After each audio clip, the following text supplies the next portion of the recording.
Hi, everyone. This is a Leadership with Heart podcast, and this is Heather Younger, your host. Employee experience is powered by emotions.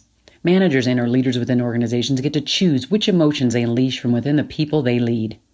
Leaders, meaning supervisors or above in an organization, drive much of the positive or negative emotions by their actions or inactions, their words, or what they fail to say. When a manager chooses their words and their actions carefully, they exhibit great emotional intelligence.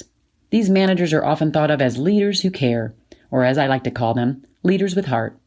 This special brand of leader drives engagement and loyalty simply by being themselves. Are these leaders perfect? Absolutely not. It is in their awareness and sharing of some of their imperfections that we realize their brilliance.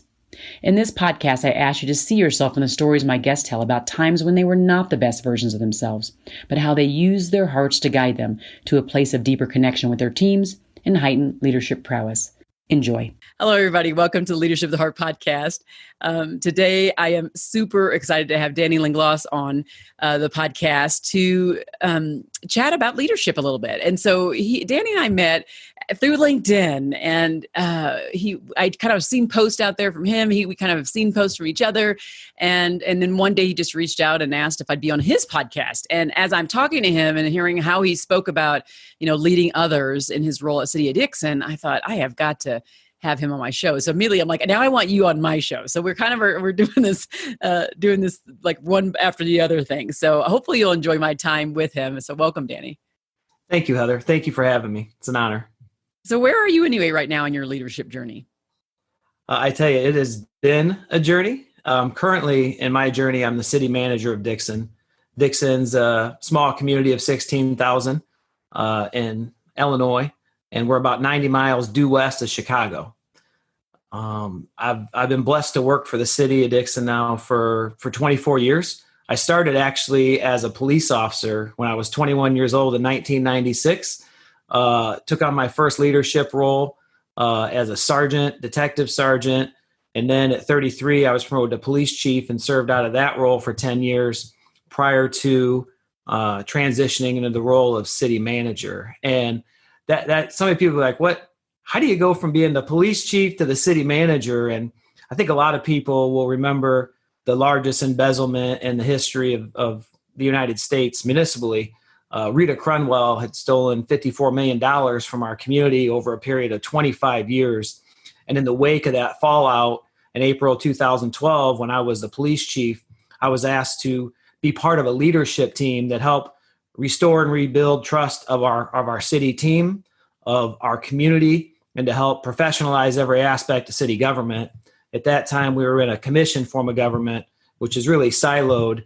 And so we helped the transition into the city manager form of government. And because some other leadership struggles that happen within the city, I was asked to make the transition and compete in the process. And so I've been in this role now for just about 3 years.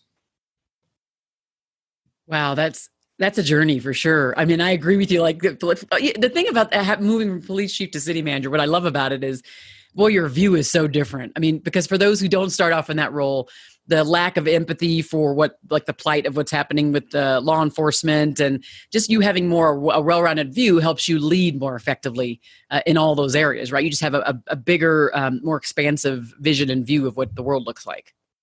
Yeah, I've had incredible opportunities to be involved in so many great things. There's so many things that I'm passionate about. And right now, honestly, I'm upset it bothers me not to be in law enforcement and leading there. There's so much change that needs to happen in that great profession. Shortly before becoming the city manager, I was elected to serve as the fourth vice president of the Illinois Chiefs. So next year I'd be the president of that organization. And I was getting ready to run for the International Chiefs of Police. And I ran on 4 premises. One, there's a failure of leadership in law enforcement. So leadership was the first one, in developing leaders and being on the forefront of meaningful progressive change. The second one was to build meaningful, strong relationships with the communities of color, specifically when we talk about the Black community. And our job as law enforcement to be the ones to reach our hand out and to do that, because our profession for years, since the inception of policing, has contributed to racism, has contributed to racial injustice. The third was substance use disorder, addiction, and the fourth was mental illness. We've criminalized the mentally ill. The Cook County Jail is the largest mental health facility in the country. And, this failed war on drugs, we've got to completely shape that. And so I've been involved in a lot of things, and we've been on the forefront of helping people with substance use disorder and mental illness. So with all this going on in the wake of the unacceptable and inexcusable murder of George Floyd, I found myself being like, man, I wish I'd have stayed there. But I love Dixon. We're doing great things in Dixon. I'm so excited to be talking about leadership with you today. Awesome. Well, it was so much fun for me to be on your show as well, but obviously focusing on leadership. And as I am embarking for a second time dealing with a group of law enforcement in California, and seeing how I can empathize with them, and we can come up with solutions, and I can help them become more emotionally aware. I get to take some of the stuff that you give me to help me get better in that area. So I appreciate that. Okay. So for those that report to you, how do they describe you? How do you think they would describe your leadership style? So I would hope that they would describe me first and foremost as a caring person who truly cares about them, somebody who always makes decisions in the best interests of our team members, of our team and our community, somebody that's service minded, and somebody that helps bring out the best in them, in fulfilling our motto of being committed to excellence. We really try to create a culture that's really consistent with the feeling you get of family, where we hold each other accountable. I talk a lot about a relaxed environment where the expectations are high, accountability is certain. We're going to perform to a certain level, but it's this relaxed, caring environment that's all about inclusion and all about empowerment and all about growth and opportunity and innovation. And so I would hope, and I think those are the things they would say about me. It's funny, you get different feedback and the farther you move up in an organization, the less you get. But I just had my evaluation a couple of weeks ago. They outsourced that, and I was blown away by a lot of the words that were used and a lot of the things that our top team members, is when I say top, are the leadership team said, and there's about 10 of them. And so I would hope that my commitment to do the things I just talked about would be reflected there. They would also say that when you work with Danny, you got to be prepared to rise to the occasion in the last minute. And they would also probably say that sometimes we're a little bit ambitious in what we take on, and sometimes we need to be a little more realistic. So I think that'd be some of the feedback that you'd hear. Oh, that's funny. I have that same inclination of just of thinking just really big and sometimes way outside myself, and then going, "Uh-oh, I really should have done that, or I shouldn't have taken that on, or maybe this person's right. I need to do kind of a hold the horses type of thing." And so I can relate to that style as well. Well, they really hate it when I go away to training. Because when I go to training, that's a time that I become the most innovative and creative, and I'm dialed in. If you're sitting next to me, I'm that person that's taking notes on a piece of paper on the computer, and then I'm texting our team members with different ideas and stuff like, oh no, who let him go to training? Now we're going to be doing this, or now we're going to be doing that. But they just love it. And our team is so amazing. They always rise to the occasion. And that has never been more evident than during this whole COVID-19 situation. With businesses struggling, small businesses especially, the state of Illinois came out with the Downstate Small Business Stabilization Grant. And so with this grant, there were certain parameters, but the city had to be the applicant, and every business had to be a separate application. And this grant is a grant. There's as much work in this as if you're applying to build a bridge or if you're applying to redevelop a riverfront. Every one of these grants was between 80 and 100 pages. And as we sat and talked with the team, I said, our community and our businesses need us now, and know that it's not going to be 4 or 5. It's going to be 30 or 40. And our team rose to the occasion over a several week period of time. There were 8 of us. Our Chamber of Commerce in Main Street came in to assist because we needed some reinforcements, and we submitted 54 grants on behalf of our community. And that's just true dedication. That's living your purpose. That's ownership. That's all these things. But the commitment, it was just inspiring to be part of that, and to see us deliver and come through for our businesses. That's awesome. Well, so where does your drive to lead come from? Like, where did it start? Where did it originate from? So I think leadership and a lot of the leadership abilities that I have, while they've been developed and fine-tuned and honed in and continue to be developed and fine-tuned and honed in on this journey, right? There's no destination in our leadership journey. First and foremost came from my dad. My dad is just an incredible guy. He's overcome tremendous adversity in his life. He lost his mom when he was 15. His dad was an alcoholic.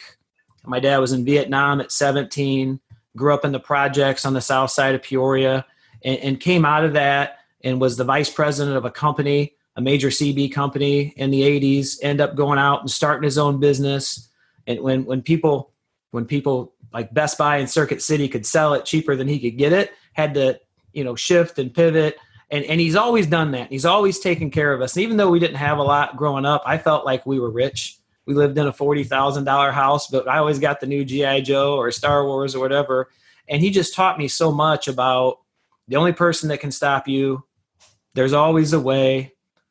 Things like only compete against yourself.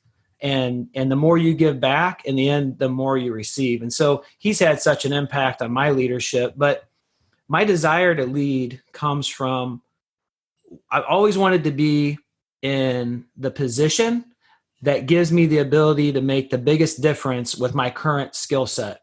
When I was a police officer, I never said I want to be the police chief.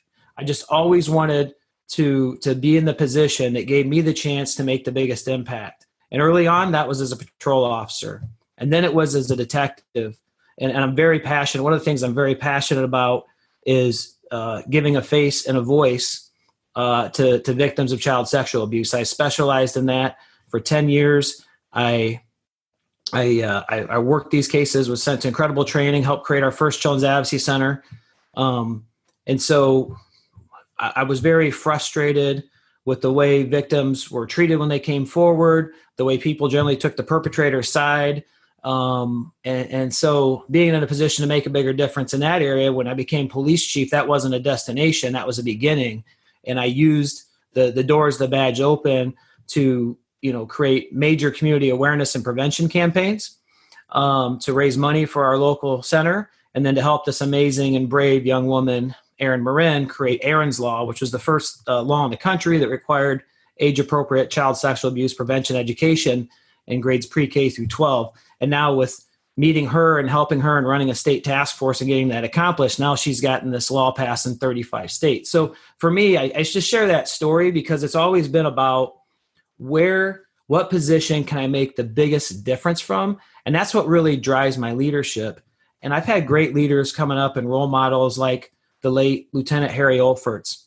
I never seen such a genuine or met such a genuine person who cared about everybody. Just no matter who you were, no matter when somebody walked in the door of the police station and it's somebody that had been difficult to deal with or always had a problem and everybody turned and went the other way, he always walked forward towards them.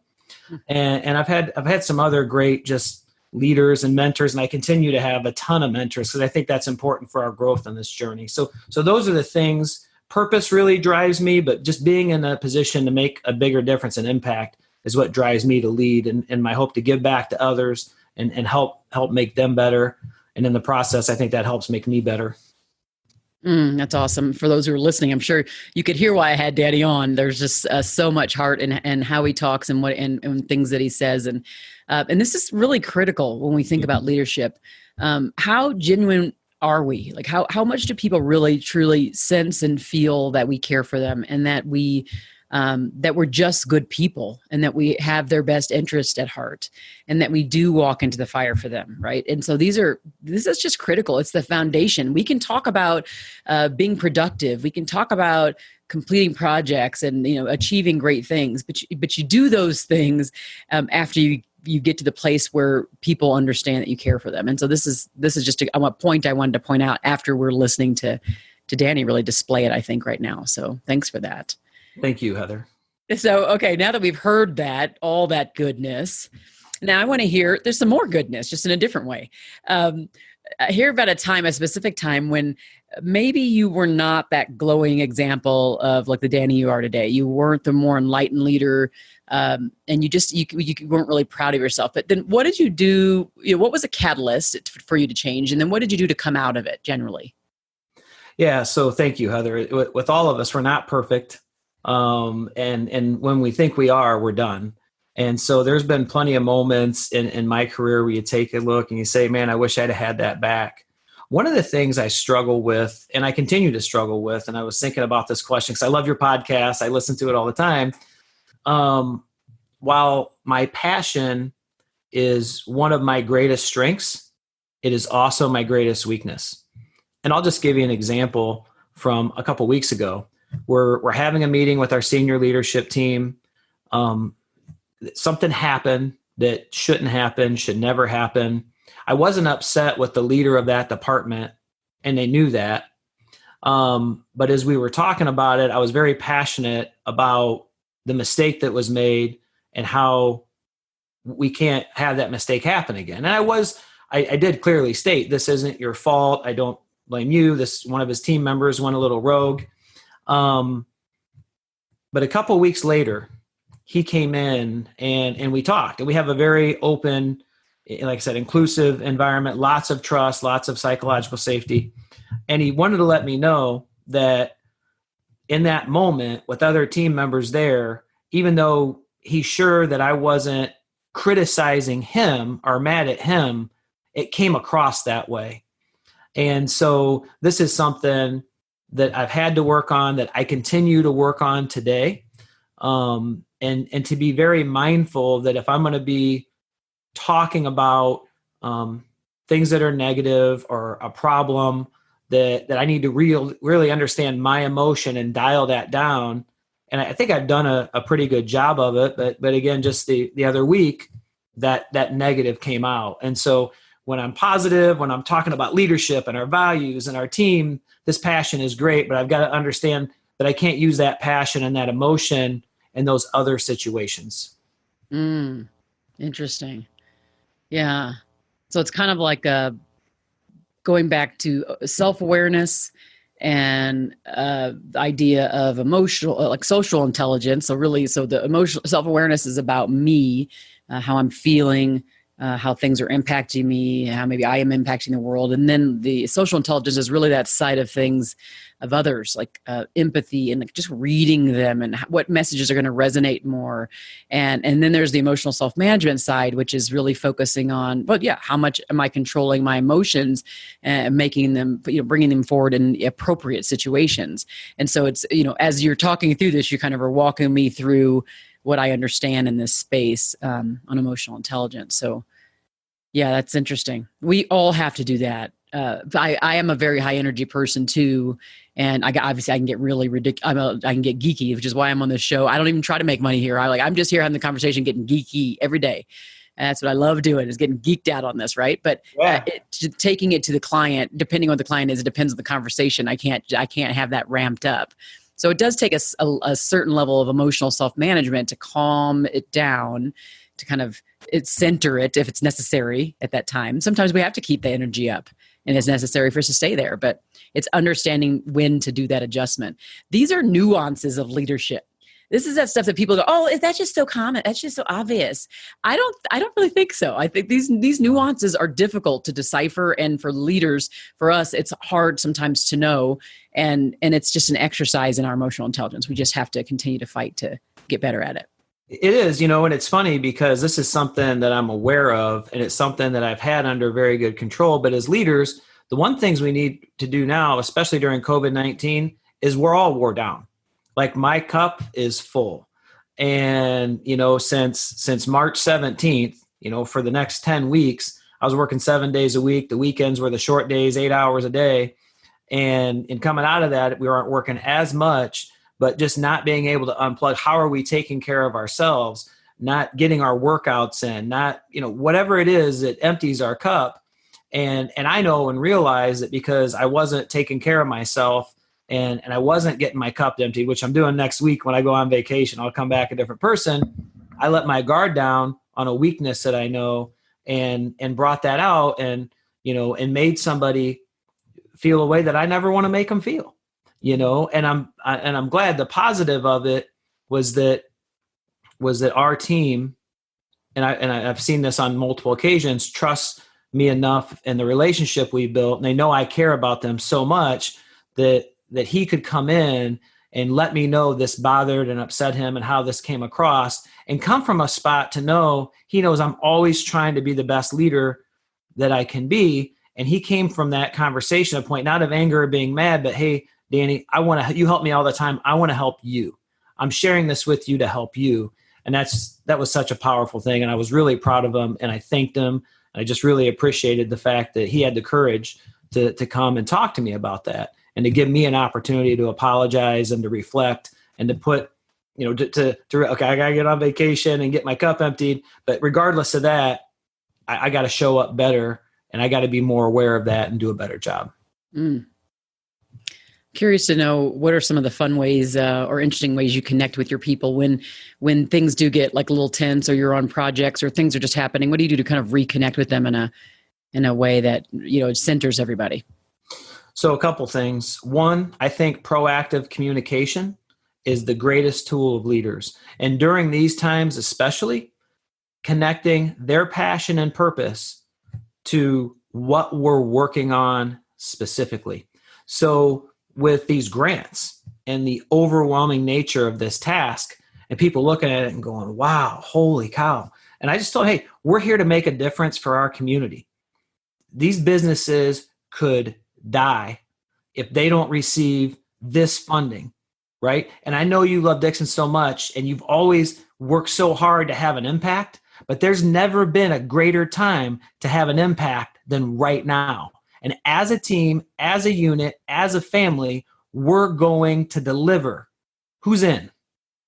The hands just fly up. Everybody's in. Everybody's all in. And so I think especially now during these times, tapping in to our team's passion and purpose, and that's where that emotion and fire comes from, and rekindling it, right? Like when we get wore out, we get wore down and tasks are insurmountable, I kind of think of a fire. You got the wood, you got the fire, it burns down, it gets smothered a little bit, right? It's still going, and you take a stick and you move things around a little bit and get some air to it, and the flame starts coming back up, right? And that's our job as leaders, to that passion, that fire is burning within people. It's just to kindle it and take care of it and reconnect and refocus, and then issue that call to action, and then just shoot out of a cannon and go get it done.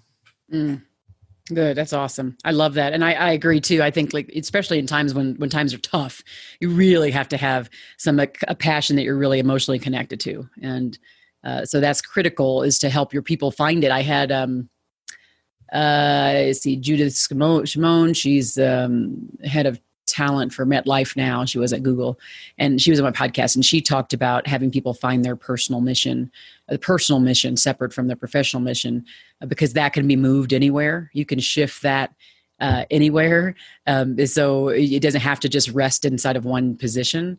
And so I think if we can help our people find their personal mission, the thing that drives them, that fills them up, that makes them feel like their life's complete, kind of thing, they're meaningful in life, right?